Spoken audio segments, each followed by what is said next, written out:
time ito. Yung araw. So, papunta ngayon ako ng San Jose del Monte, Bulacan. Galing ako sa Valenzuela. At ito ay solo charity rides.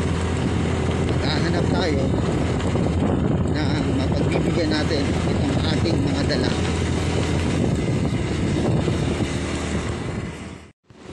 Ito may nakita ako at babalikan ko. Nagtitinda siya ng mga gulay, babae. So tignan ko at nawa sana deserving niyang matanggap itong bigas. Ayan o, yan siya ng mga gulay oh.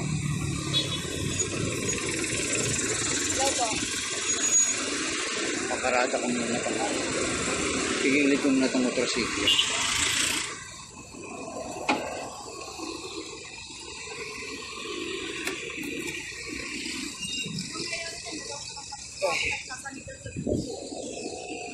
Nakita natin.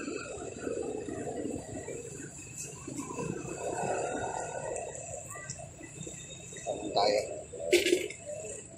Magkano yung kamoteng talbos? 10 piso po. 10 piso? Itong malunggay, ate? Ganun din po. Ganun din? Itong malunggay. 10 piso? Ba't ikaw nagtitinda? Wala si mama mo? Ito 10 piso rin to? Ganun din po. Wala kang ano? Bakit ikaw nagtitinda? Ayan ganda ng ano niya oh. Ba't ikaw nagtitinda? Si mama, si papa?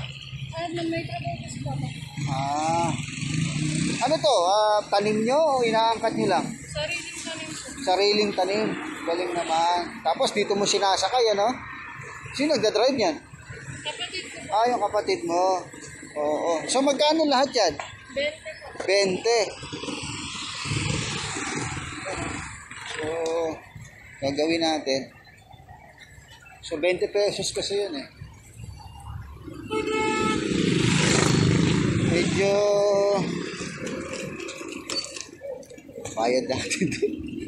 Pabayad. Magkano yung magkano yung binili ko? 20 po. Pwede kong ibayad 5 kilos na bigas. Ha?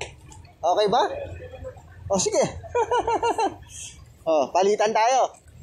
Ito 20 pesos sa'yo bigas. Okay ba? Okay? Okay. God bless. Ano pangalan mo, ate? Angel po. Angel. Masaya ka ba na mayroon kang bigas? Magkano ang per kilo ng bigas ngayon? Mahal, di ba? Mahal, ano? So, tama-tama. Ano yan? Dinurado yan. Ha? God bless, God bless. Okay. Sigurado ka, 20 pesos. Okay lang ha, bigas ha? Okay. Sige. Uli, anong pangalan mo? Angel. Angel. God bless, Angel. So, yun bumili tayo ng gulay kapalit ng bigas. So, mission accomplished. So, mission accomplished tayo. Si Angel ay may mga kapatid pa siya. Siyam sila magkakapatid.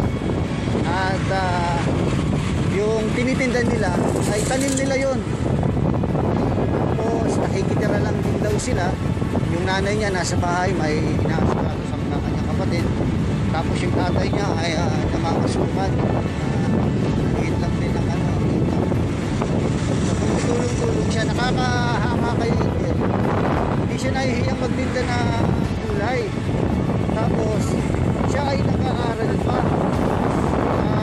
Grade 12, senior high, graduating.